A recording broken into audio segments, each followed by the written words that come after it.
కార్తీక మాసంలో 365 వత్తులు ఎందుకు వెలిగిస్తారు? దీని వెనుక ఉన్న అంతరార్థం ఏమిటో తెలుసా? దీపం ప్రాణానికి ప్రతీక, జీవాత్మకే కాదు పరమాత్మకి ప్రతిరూపం కూడా. అందుకే దేవుడికి పూజ చేసేటప్పుడు ప్రప్రథమంగా దీపాన్ని వెలిగిస్తారు. దేవీదేవతల ముందు దీపం వెలిగించడమే దీపారాధన. దేవుడిని పూజించడం కంటే ముందు ఆ దేవుడికి ప్రతిరూపమైన దీపాన్ని పూజిస్తాం. షోడశోపచారాల్లో దీపారాధన ముఖ్యమైనది. అన్ని ఉపచారాలు చేయలేకపోయినా ధూపం, దీపం, ప్రసాదాలను తప్పక చేయాలంటారు పెద్దలు. దేవతలకు వాహకంగా నిలిచే అగ్ని సాక్షాత్తు లక్ష్మీదేవి స్వరూపం కూడా. అందుకే దీపాన్ని అర్చించిన వారికి లక్ష్మీకటాక్షం తప్పకుండా ఉంటుందంటారు. ఎన్నో విశిష్టతలకు నెలవైన దీపానికి కార్తీక మాసంలో మరింత ప్రత్యేకత దాగి ఉంది.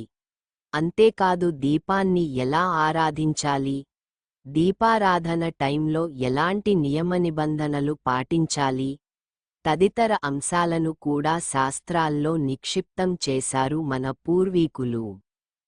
సాధారణంగా 3 అడ్డ వత్తులు లేదా బొడ్డు వత్తులను తయారు చేసి, ప్రమిదలో ఆవునెయ్యి లేదా నువ్వుల నూనె పోసి వీటిని వెలిగిస్తారు.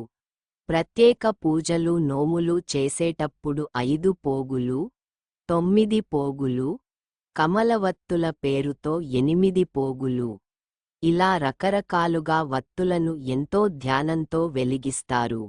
సాధారణంగా దీపారాధన సమయంలో కింది శ్లోకాన్ని పఠిస్తారు.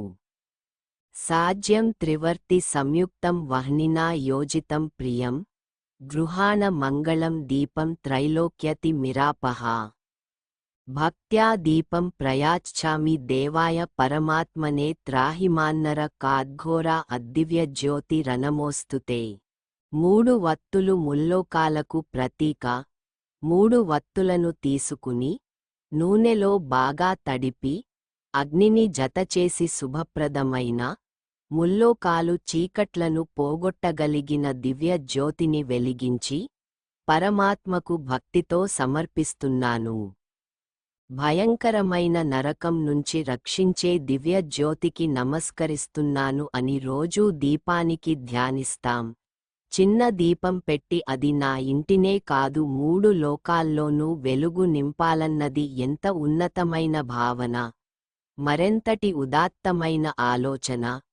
దీపంలో ఉపయోగించిన 3 వత్తులు ముల్లోకాలకి, సత్వ రజ తమోగుణాలకు, ఆ బ్రహ్మ, విష్ణు, మహేశ్వరులకు, త్రిసంధ్యలకు సంకేతంగా భావిస్తారు.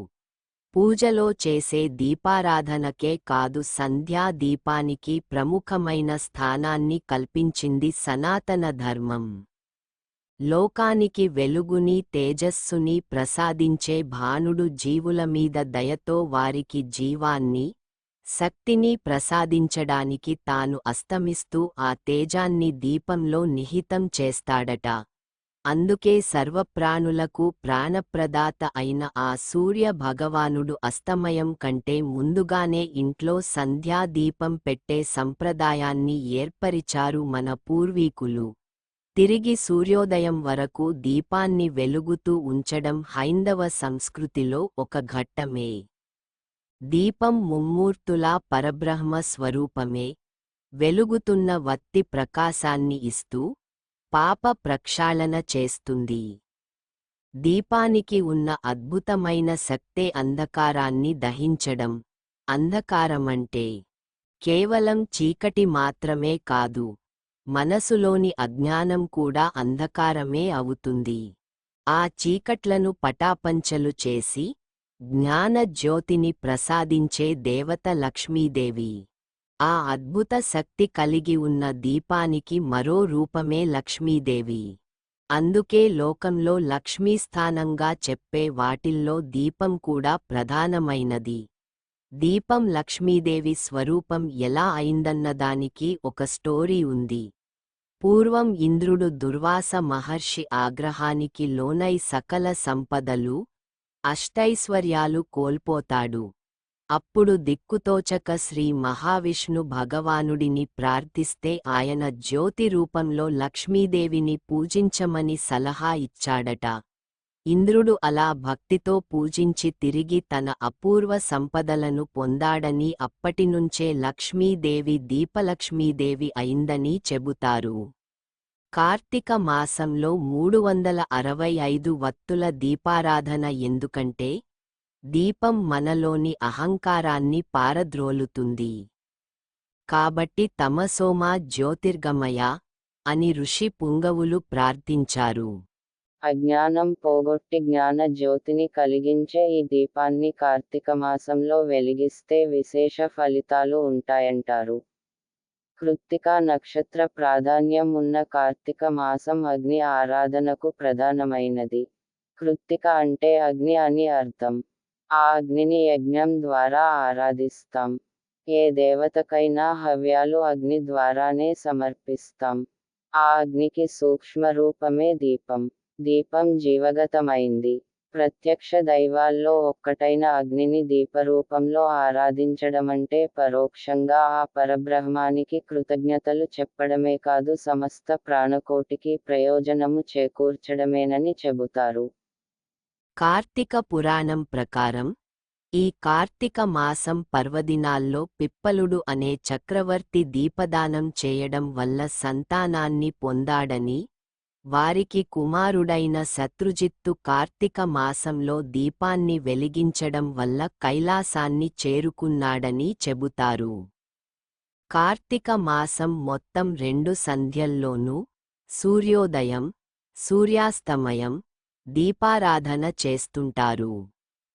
అయితే ఇందులో సాయంకాలం సంధ్యా దీపం మరింత ప్రత్యేకమైనది. సాయంత్ర సమయాల్లో శివాలయంలో కానీ, వైష్ణవాలయంలో కానీ దీపాన్ని వెలిగిస్తే మంచిదంటారు. ఆలయ ద్వారం, గోపురం, గర్భగుడిలో ధ్వజస్తంభం దగ్గర ఇలా ఎక్కడ దీపాన్ని వెలిగించినా 1000 జన్మల పుణ్యమే. గుడిలో దీపాలను వెలిగించడం కుదరనివారు ఇంట్లో పూజామందిరంలో కానీ, తులసికోట దగ్గర కానీ దీపారాధన చేస్తుంటారు. వీటితో పాటు రావి, ఉసిరి లాంటి దేవతా వృక్షాల కింద, నదీ తీరాల్లో దీపారాధన చేసినా విశేష ఫలితం లభిస్తుందన్నది పూర్వీకుల మాట. కనీసం కార్తీక పౌర్ణమి రోజైనా, కార్తీక మాసమనే కాదు ప్రతిదినం ఆ పరమాత్మకు దీపారాధన చేయడం తప్పనిసరి అంటుంది శాస్త్రం.